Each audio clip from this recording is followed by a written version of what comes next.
Olá, hoje é dia 28 de maio. Eu sou a Kitty Menezes, estou aqui com a Andréa Raquel e nós estamos iniciando hoje o nosso 27º episódio do podcast Entre Vínculos, dando continuidade ao tema dos sonhos. A convidada de hoje é a psicóloga Silvia. Silvia, seja bem-vinda ao nosso podcast, que pode ser ouvido pelo Spotify, pelo Google e pelo site Recriando Vínculos. Você trabalha com a psicoterapia junguiana, né, Silvia? E eu gostaria que você se apresentasse para o nosso público e para esse podcast que estamos fazendo hoje. Meu nome é Silvia Filhinho, né? Sou psicóloga há 19 anos, trabalho com uma clínica, né? Psicológica, numa abordagem junguiana. Silvia, como a gente tem trabalhado com o tema dos sonhos nesses últimos podcasts, a gente queria propor para você contar um pouco para a gente como é que a terapia analítica junguiana trabalha com os sonhos.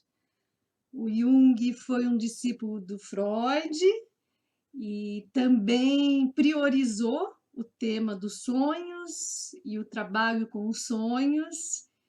Então, eu proponho que você pudesse discorrer um pouco como é o trabalho, se você puder dar exemplos, falar da sua prática, como é o trabalho com os sonhos na terapia junguiana e também, conforme você for contando para a gente, quais os conceitos que podem ser importantes para a gente entender um pouco esse trabalho. Então, a psicologia, também conhecida como psicologia analítica, é a abordagem psicológica baseada na filosofia e nas ideias do médico psiquiatra Carl Gustav Jung. Jung nasceu na Suíça, né? Ele era filho de um pastor protestante e sua mãe era dona de casa. Aos 17 anos, Jung ingressa na Universidade de Viena, no curso de medicina. Trabalhou intensamente no laboratório de neurofisiologia até se formar. Ele, já nesse período que ele cursou a faculdade, ele já despertou interesse pelos fenômenos psíquicos, né? E após a conclusão do curso, ele tem contato com Freud, né, quando ele iniciava nessa área ainda. O que Jung sempre ressalta, né, na sua teoria é que ele fala assim, o indivíduo é único, né, no seu momento ali particular, na análise, na terapia, que não devemos colocá-lo, tentar encaixá-lo numa teoria, enquadrá-lo, né, e não fazer uso, por exemplo, das técnicas como uma padronização do conteúdo do paciente, do cliente. A teoria junguiana, ela faz duas divisões básicas, a consciência e o inconsciente. Então, na psicoterapia junguiana, trabalhamos com esses dois conceitos básicos, né, e principais. O sonho é tido como um material, né, um conteúdo onírico referente ao inconsciente. Na análise de sonhos, a pessoa chega, o cliente chega, geralmente na primeira consulta, às vezes ele já traz o conteúdo do sonho, já assim inconscientemente demonstrando já uma familiaridade, uma necessidade, talvez um início de contato com o seu inconsciente, né? Jung sugere isso, essa comunicação de inconsciente com consciente. Ele relata seu sonho. Também já eu uso como procedimento, no primeiro contato na clínica, já perguntar para o cliente se ele sonhou, né? Se ele sonhou naquela semana, como é que foi, como é que ele se sentiu, quais as percepções, as sensações, os sentimentos que foram aflorados em relação à mensagem, né? O sonho sempre traz, André e Kitty, uma mensagem para o sonhador. O material é exclusivo dele. E ele, na verdade, às vezes há só a necessidade de relatar esse sonho e alguém para escutar. Às vezes não precisa necessariamente relatar para um profissional específico. Às vezes ele relata o sonho que foi importante para ele, para uma pessoa, e essa pessoa somente escuta. E isso em si já traz uma mobilização, um entendimento. E às vezes ele traz também sonhos mais complexos, daí exige, né, um trabalho mais elaborado. Mas assim, na clínica eu sempre sugiro, né, que ele se comunique com esses sonhos, personagens que surgem, né, o ambiente, esse cenário, qual é o enredo desse sonho, se tem movimento, quais são as ações, né, que ele estabeleça esse contato com esses personagens que fazem parte do seu próprio inconsciente. Muito legal, Silvia. Muito interessante. Entendo que os sonhos realmente, acho que não há muita divergência entre as linhas psicológicas, né, da psicologia, de que os sonhos trazem a vida inconsciente, a memória, experiências de desejo, frustrações. Só que cada abordagem dá uma sequência, dá um tratamento para essas mensagens, para esse inconsciente onírico.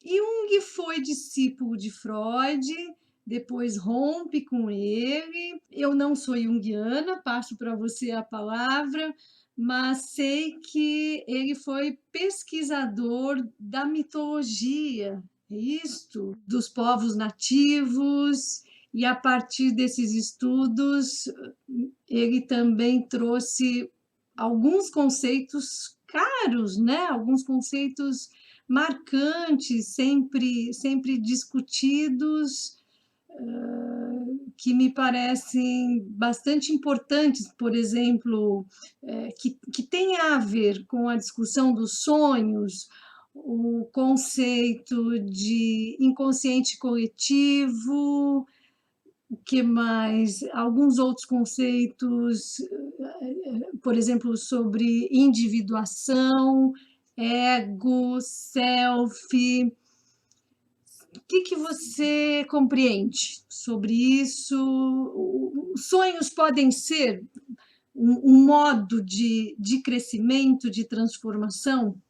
Sim, Jung ele apresenta o inconsciente como um vasto armazenamento histórico e não somente como um receptáculo para coisas reprimidas. Jung ele relata um sonho que ele teve aos 4 anos de idade. E, na verdade, após o rompimento com Freud, ele vê assim, de certa forma, o seu mundo desabar, né? Ele praticamente fica sozinho.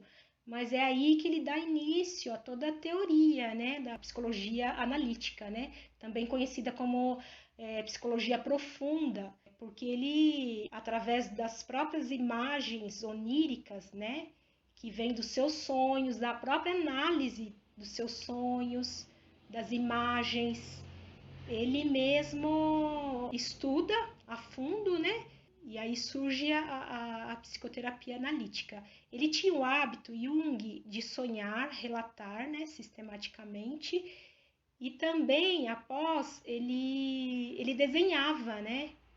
Ele tinha grandes habilidades artísticas, ele trabalhava com mandalas, ele trabalhava com argila, com barro. Então, a partir dessas imagens, ele também estabelecia esse contato com o seu próprio inconsciente. E com relação aos sonhos, os sonhos eles têm uma função psíquica de autorregulação, tanto a nível psíquico quanto biológico. Então, ele vem como forma de compensação de restos, né, noturnos que não foram elaborados pela consciência, né?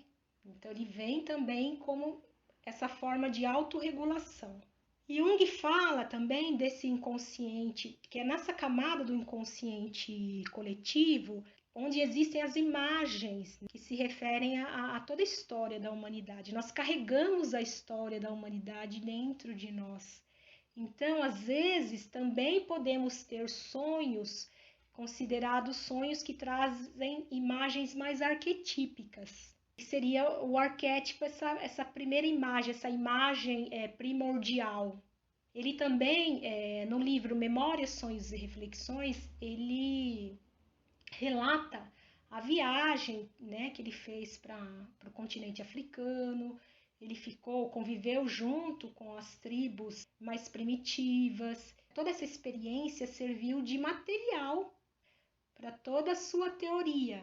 E ele também entrou em contato com os sonhos dos primitivos, que é diferente, né, dos europeus, o homem branco. E parece que a cultura primitiva ela tem mais familiaridade com os sonhos, eles abordam de uma outra maneira, de certa forma nos ensinam, né, a estabelecer essa comunicação com o inconsciente.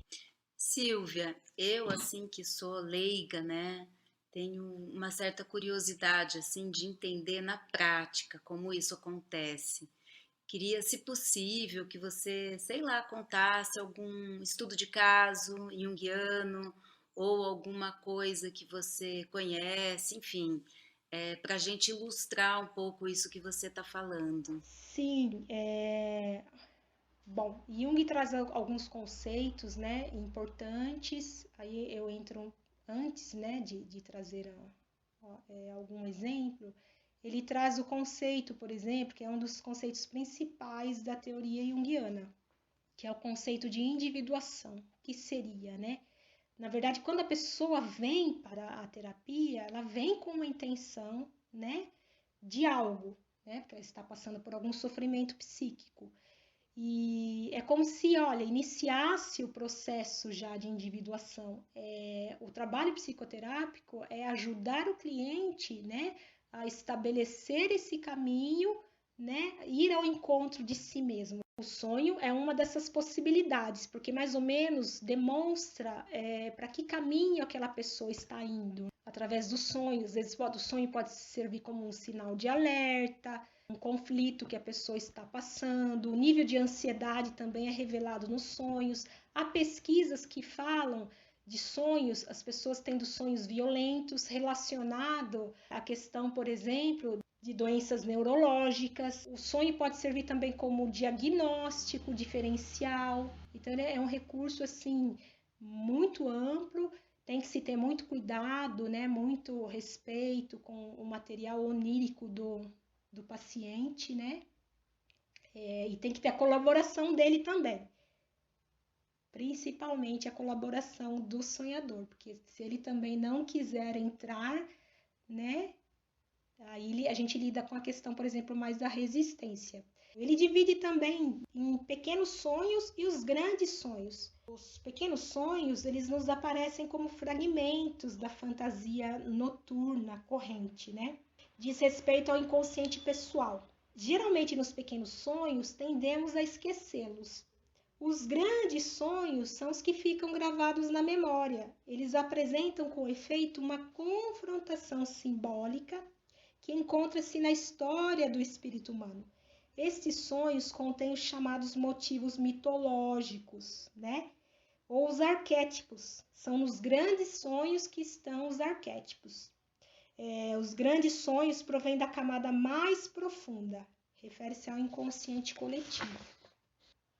Eu darei um exemplo do meu próprio sonho. No início do ano de 2021, que é esse ano corrente, eu tive um sonho que me causou uma sensação assim de muita, assim, um misto, né, de angústia, tristeza. E como nós estamos na pandemia, eu senti que aquele sonho não trazia algo assim muito agradável. A cena foi de um ambiente como se tivesse uma área, né, grande, uma área enorme, devastada.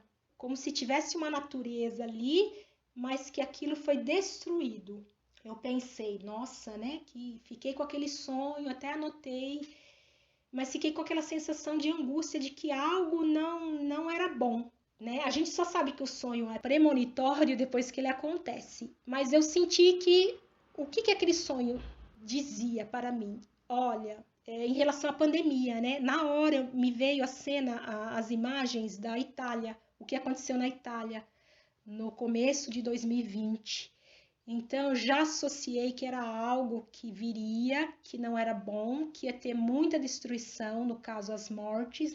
Mas mesmo assim, você fica com aquele, né? Nossa, que, né? Mas assim, é como se o meu psicológico já me preparasse para aquilo que viria, que foi por volta, acho que de março, né?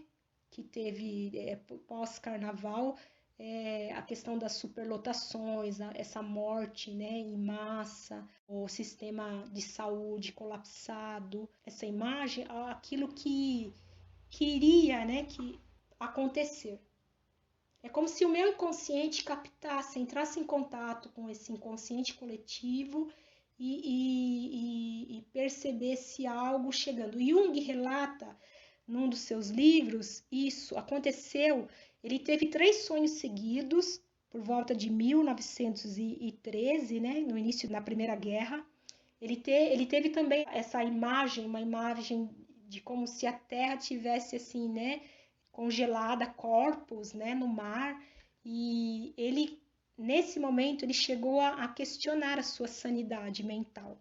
Posteriormente, logo, ano depois dessa sequência de sonhos, ele percebeu que, na verdade, já era um anúncio, né, do que viria. Aí estourou a Primeira Guerra Mundial. E também o sonho pode ser continuidade do outro, né? Ele não se esgota.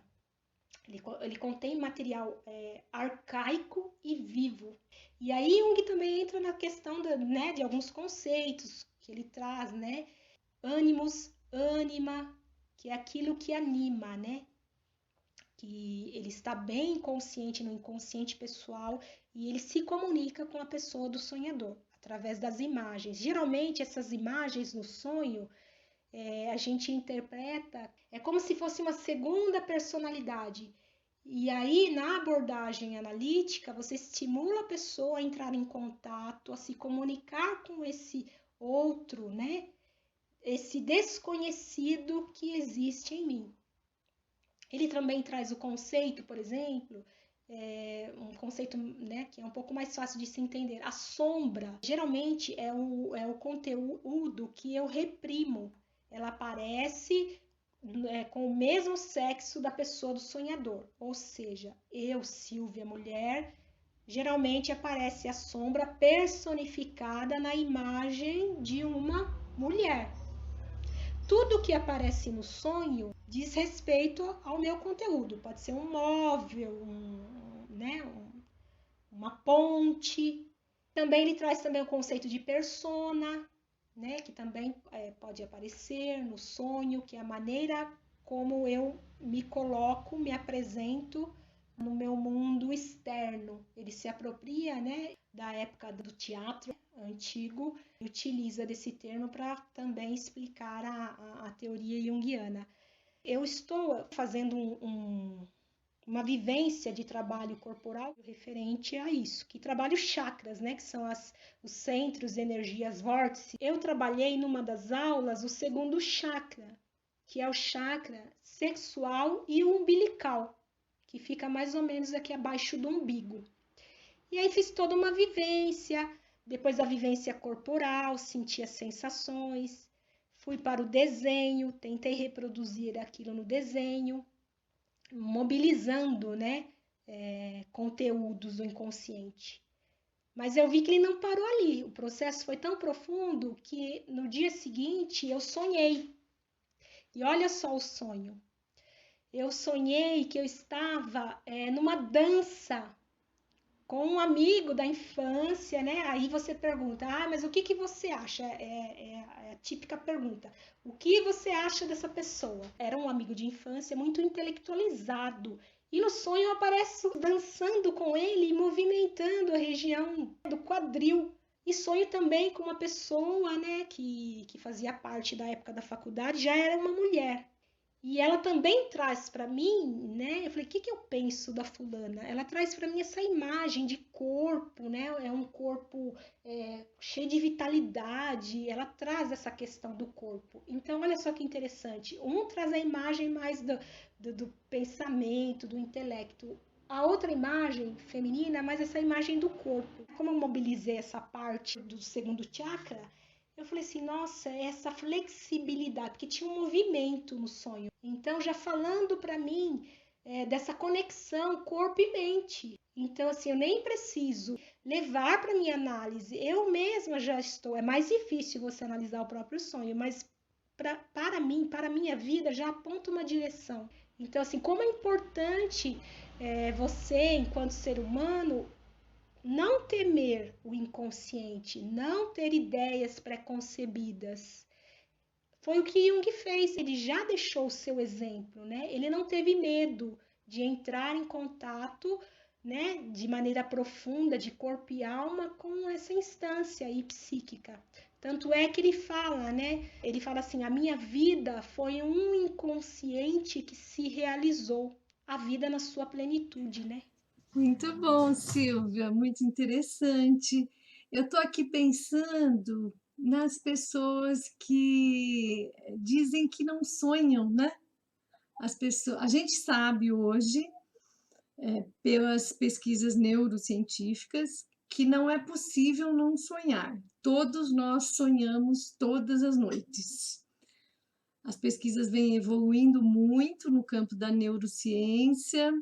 O Siddhartha Ribeiro é um neurocientista que vem se aprofundando, discutindo, com bastante conhecimento e fundamentação teórica e científica, o mundo dos sonhos, o mundo onírico. E então, esta é uma conclusão da ciência, da neurociência, de que todos nós sonhamos. Há muitas divergências sobre a importância dos sonhos, mas todos nós sonhamos. Porém, há pessoas que relatam que não sonham com frequência. Eu não sonho, a gente diz, não, acho que você sonha, mas não está se lembrando do que sonha.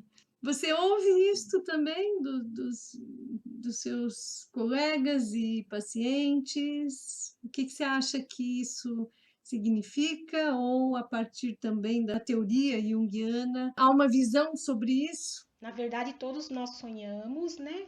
Na minha prática, né, psicoterápica, eu sugiro, já quando a pessoa começa a terapia comigo, para que ela tenha um bloquinho, um caderninho e coloque do lado, né? Logo que você acorda, se você já acorda no susto, tendo já suas obrigações, né? A vida diária é muito corrida. O maior o tempo que ela der entre o acordar, ela vai se esquecer. A não ser que seja uma imagem que ficou muito ali gritante, né, para ela na memória. Mas geralmente, assim, eu peço para que ela, né, tenha esse tempinho, relate com calma, traga a cena mais para a consciência. Eu observo também na clínica, quando eu pergunto sobre sonhos, as pessoas geralmente dizem isso mesmo que você falou.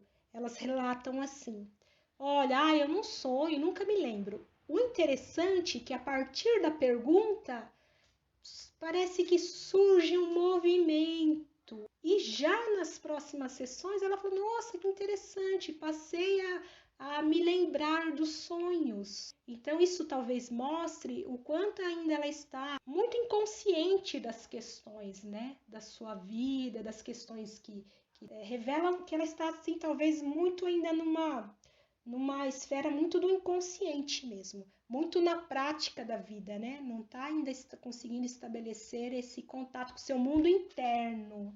Ouvindo você, eu me lembrei de que outras leituras que tenho feito orientam também a gente dormir assim, meio que pensando em alguma questão que a gente quer ter uma resposta.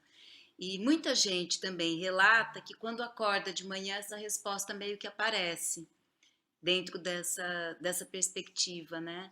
E também tenho lido que alguns povos indígenas, algumas culturas, algumas etnias, elas entendem o sonho como mensagem. E é interessante porque você trouxe toda essa discussão, né? Quer dizer, é uma mensagem do inconsciente, então não deixa de ser mensagem. Na verdade, o que se diz não deixa de ser a mesma coisa, né, Silvia?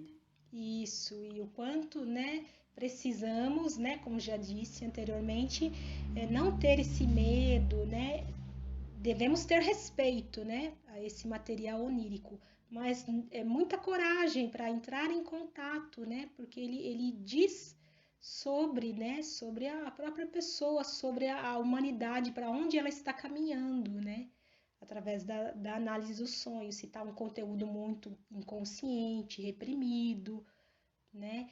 E o interessante também, trazendo também essa questão do sonho, eu, né, como estou mobilizando aí os meus chakras, eu tive um sonho também, na verdade foi uma imagem, né?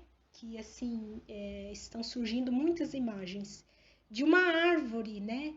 Uma árvore que ela se abre e ela se divide em duas partes. E ali é como se sai uma luz para o alto. E na verdade é o caminho mesmo, né?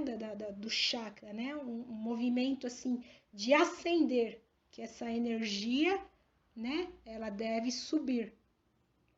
Então, para mim, já foi a representação de como, olha, o meu corpo, nessa vivência corporal, acaba mobilizando as imagens que estão a nível ainda muito inconsciente.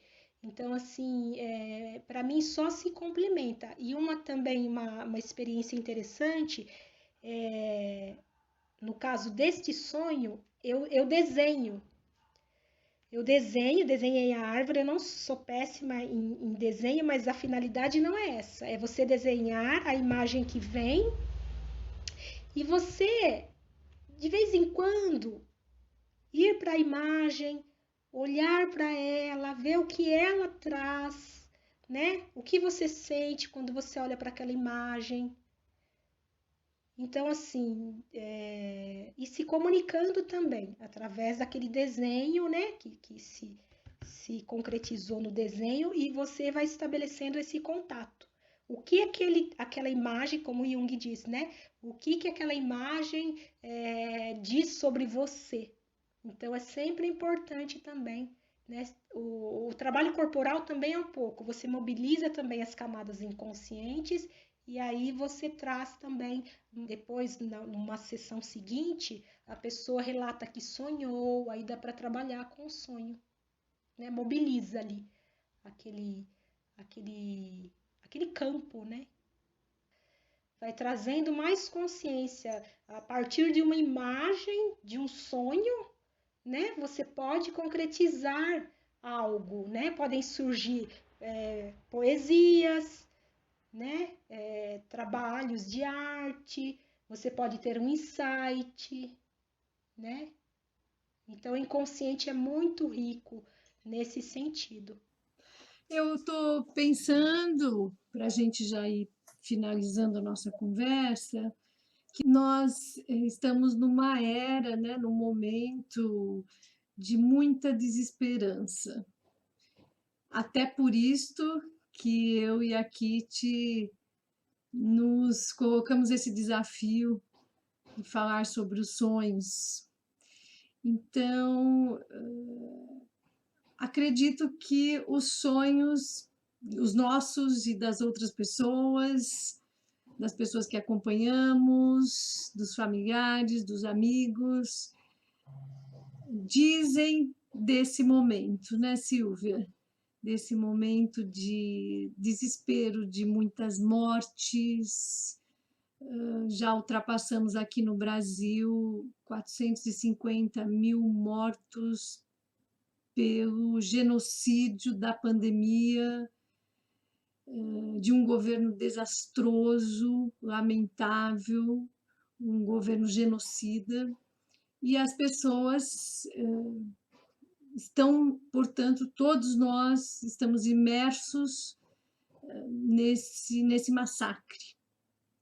Então, fico pensando, e aí compartilhando com vocês duas, e com o público que nos ouve, se esses sonhos, se falar de sonhos e se mobilizar também os nossos recursos dos sonhos, pode nos auxiliar a também sonhar um mundo outro e ampliar a imaginação.